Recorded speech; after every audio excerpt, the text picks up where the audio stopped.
We had the rare privilege of having an exclusive audience with the Director of Development Control, FCDA Abuja. And trust me, you want to hear him live and direct. In this interview, we asked all the relevant questions buyers like you would want to know from the development control. What approvals must a real estate company have before marketing any plot in any estate in Abuja? When is it safe to market or demand for payment from public? And how can you spot those red flags that scream this estate might not be genuine?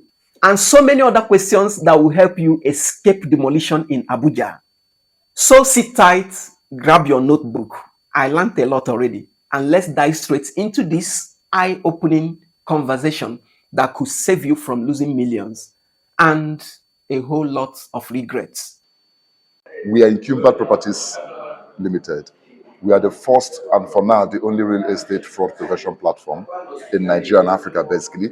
So what we do is to help government officials, the ministries of urban planning and regional development, to enlighten the people on the need for them to get necessary approvals, before embarking on any project. I'm going to ask you a few questions. I would love you to do justice to.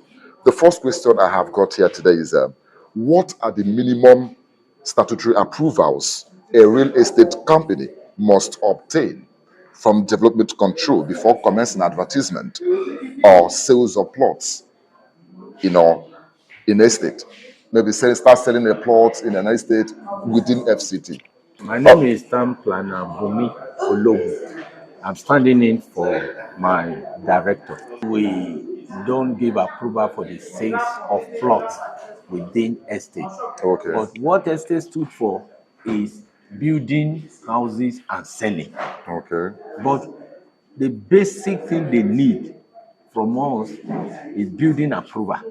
There's what we call building approval. Okay. You can see us from where we're coming from now. We are vetting approval submitted. Right. So if it's vetted and every other thing is all right, we grant approval. And then when you want that approval is conveyed to you by what you call conveyance of approval. In that conveyance approval, you have what is approved for that plot. Okay. That is the first one. Then the subsequent one is what we call stage approvals. Now, when you are to do foundation, you will call us. Okay. The building inspector will inspect it and look at it that it's in line with what was approved for you at DPC, at lintel level, first decking. If it's going to 2 suspended or 3, so every stages will be supervised by our office. Okay. And there will be approval. That's what we call stage approvers. You have experts from different fields that will assist at each level. Builders, civil engineer, and quantity surveyors. After the first conveyance, the first approval that is handed over to you. So you can't just enter the site and start cutting and building according to your own. No, it's according to the document that was approved by our office. Okay. Okay. That answers the first question. What are the minimum statutory approvals a real estate company must obtain from development control before commencing advertisement or sales of plots? So now I want to ask, to wrap up this first question, what gives someone that official energy to say this house is ready for sale? Now, you see, after building, the last stage, there's something we call, we do give approval for permission to live in. That means we have seen that this thing follow all the approval and you can occupy it. Okay. We do give. Okay. Yes. Okay. When the building is set, you will not come to ascertain that everything is well done. Everything is well done according to the stage. We give another approval, for staying. Okay. That means this house has gone through our tutelage to the end. And it's safe for occupants. Roofing and everything, and it's safe for occupation. Safe for occupation. All right, let's move on to the second question here, sir. The second question here says, at what stage is it legally, permissible for an estate developer to start marketing or collecting payments from prospective buyers? From us, it should be when they have gotten the building plan approval. The building plan approval. Because you are advertising on what you don't have approval for.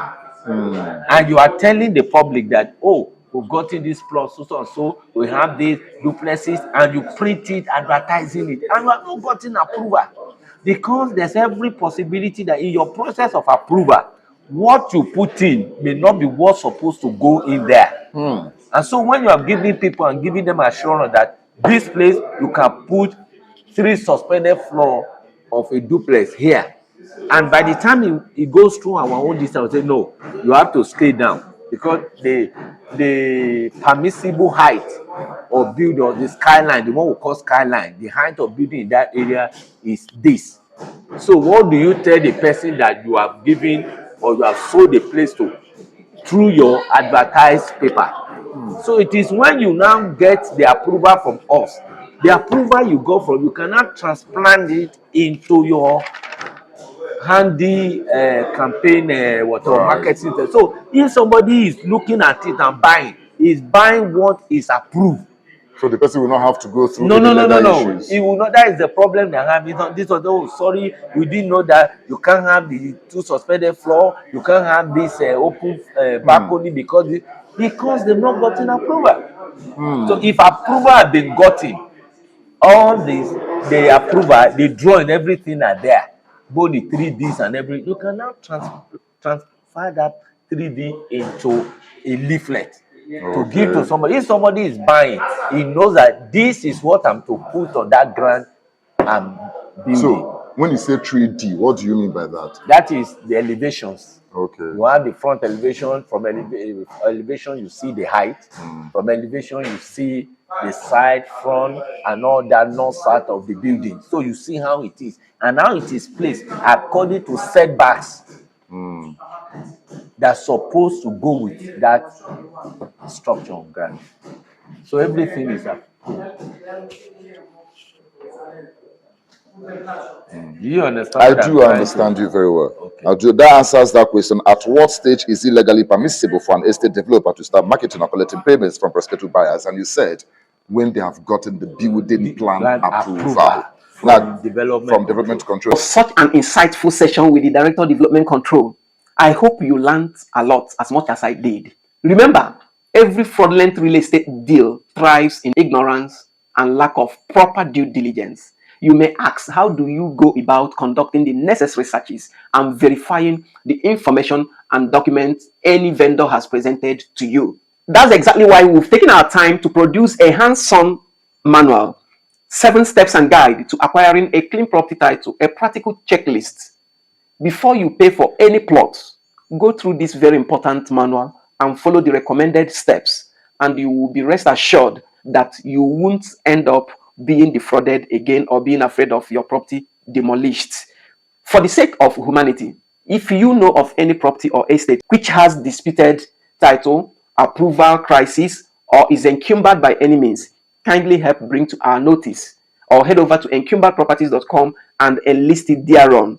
By so doing, you are helping others avoid being trapped in a bad investment. God will bless you for so doing. At Encumbered Properties, we are all about helping you invest safely and confidently. If you have found this content to be helpful, kindly share it.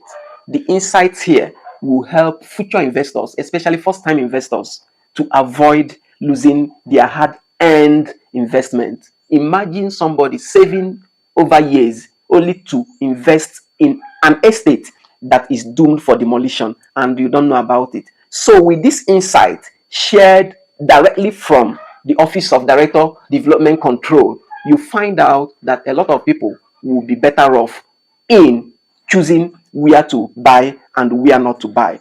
Be your brother's keeper by sharing this content today. I remain Madueke Nwere. I'm a property lawyer.